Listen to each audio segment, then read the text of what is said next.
All right. Hello and welcome to those of you that are just joining us. I'm going to make the intro brief because Wilma and I have so much to talk about and we're being limited by our 15 minutes. So today's 15-minute webinar is on Does Your Leadership Style Change Under Stress?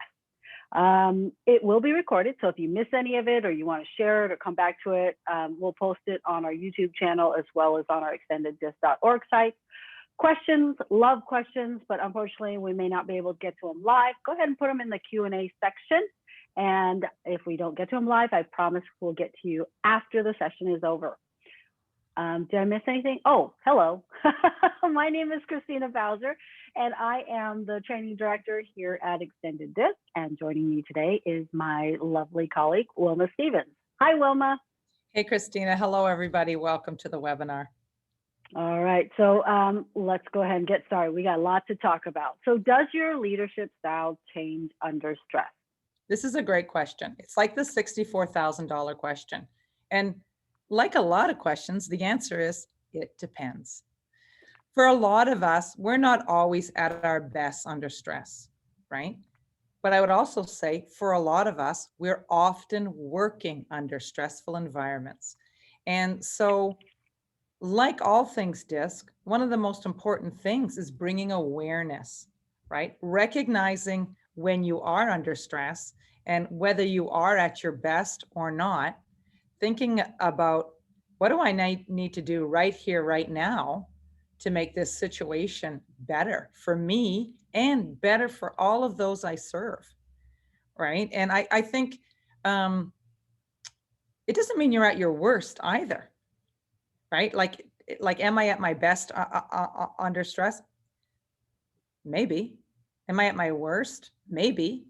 I think the fact is that when we look at DISC and we look at what happens to us under stress, there's other factors that come into consideration. Are you exhausted? Are there a lot of emotions running in the room? What do you think, Christina?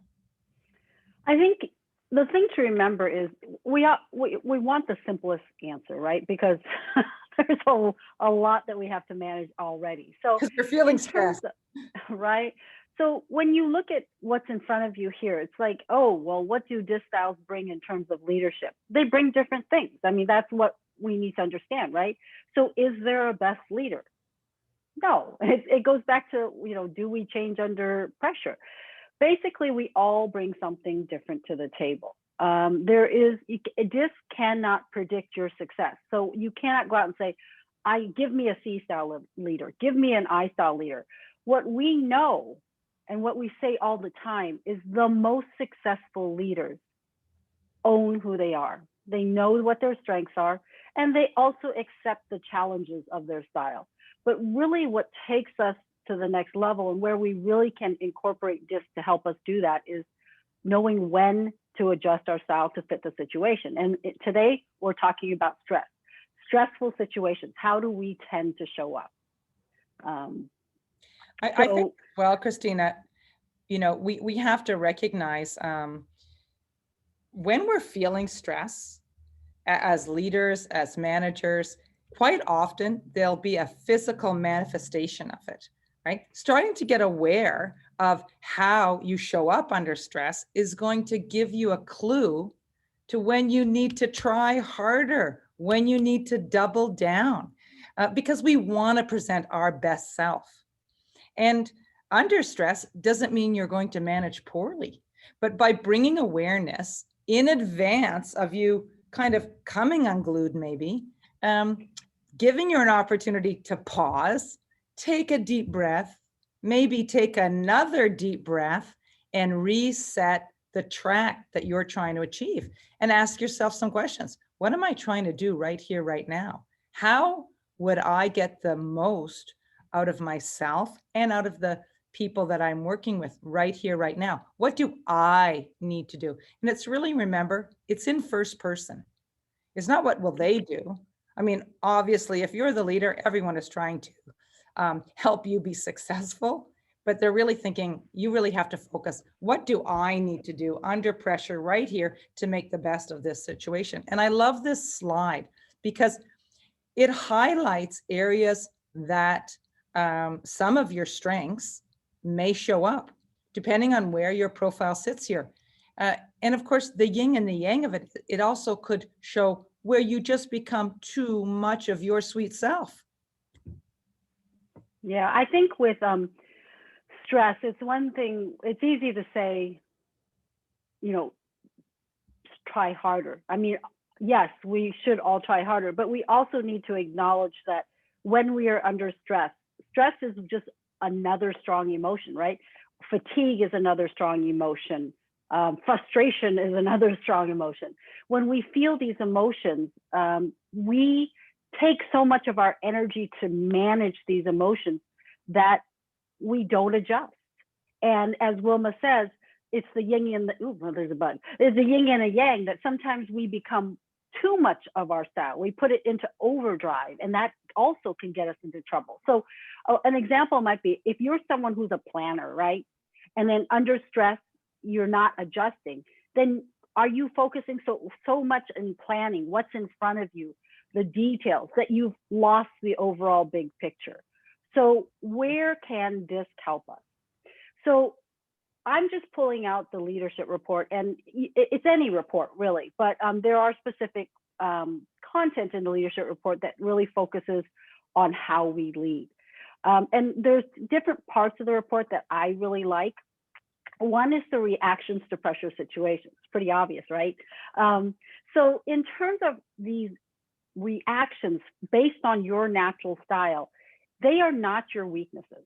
You know, they are possibilities that may occur when your style is under pressure and you essentially become more of your style and you start to overuse your style.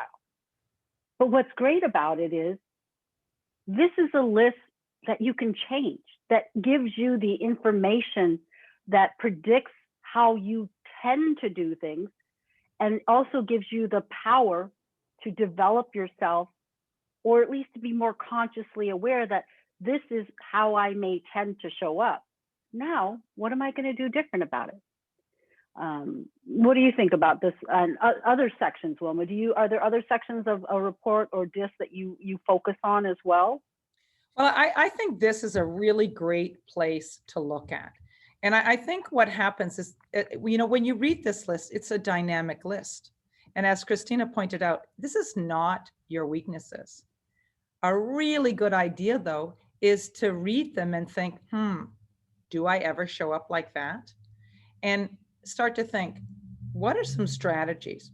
How else could I handle myself as opposed to perhaps one of these? And when I say try harder, I really mean bring all that together. Think you're tired. Things probably aren't going well. You've got some concerns. We don't always, you know, it's not all fairy dust at that moment. That's when I say the try harder. I always start with take a deep breath. Try to reset yourself so that you can actually focus on what needs to happen. If you've read this list and you see a couple that come to mind, I always encourage people to brainstorm some solution-driven action steps. So if in fact the first one here is operates too directly and spontaneously, you know, we could brainstorm some ideas. You know, if I'm about to be so spontaneous and direct, maybe what I need to do is pause and count to 10, right? So we have an actionable step that when you're in that moment, you actually do it. And you could do that with anything that you recognize shows up and doesn't put you in the best situation. Right. And, you know, I think Wilma said it very well, is you don't need to look at this as a checklist, meaning not every item listed here is automatically going to show up when you're under pressure. Just like as you coach your clients through the report, pick and choose the information that if you were to focus on those areas right now, it would give you the most bang for the buck, that you would benefit from focusing on those areas. So another area that you may want to have your clients take a look at is these reminders and suggestions what to avoid. What's great about this section is they are based on each individual's natural style. So we don't all get the same reminders. We don't get all the same suggestions. And again, just like Wilma said earlier, not every reminder is going to be relevant. It's not going to work for you in every situation. Your team of employees might be different. Your situations are different. What is causing you stress is different. But if you are able to look at these, and these typically are things that are outside of your comfort zone, outside of your natural style. So you would need to flex or practice or push yourself, give yourself that extra effort to remind yourselves to do these things. We just highlighted a very, very quick part of the report. And really here we're talking about focusing on yourself. How do I show up as a leader? What can I make adjustments? What can I practice? What can I be more consciously aware of in terms of being able to lead more effectively? But we don't lead in a vacuum, right, Wilma? Yes, I think that's really true.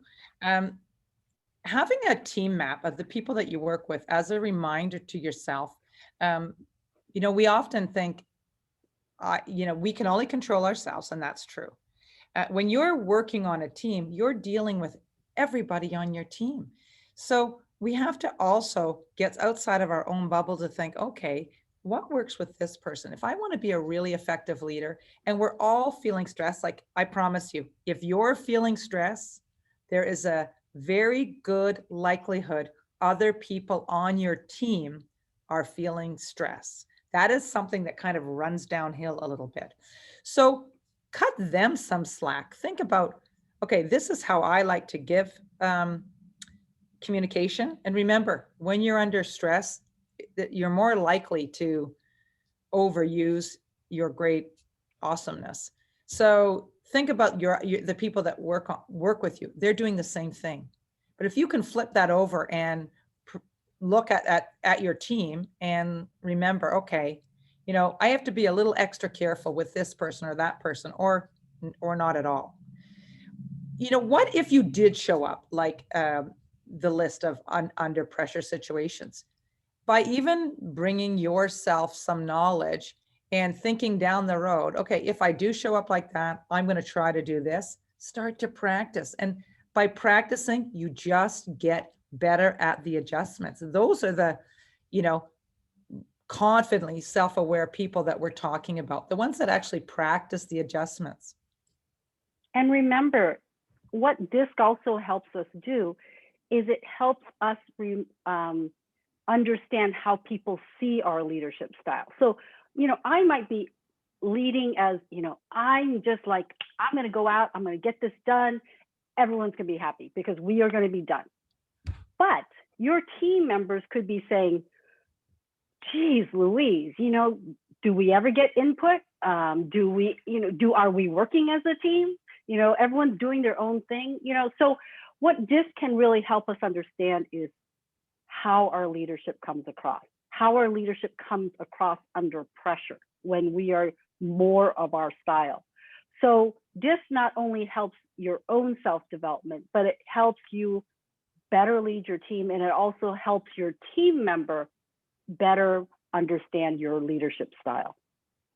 I think we often say this on our DISC sessions, is that you're not broken. You don't need to be fixed. If you, though, take a look at some of this information and try to process it so you can apply it, you may find that even under pressure, some of the exchanges are just a little bit more successful, and your team will appreciate it. And ultimately, your leadership style will blossom. So yeah. I say to all of you, take a deep breath and try options. See if there's ways that you can interact with your team that gets you the results you're looking for.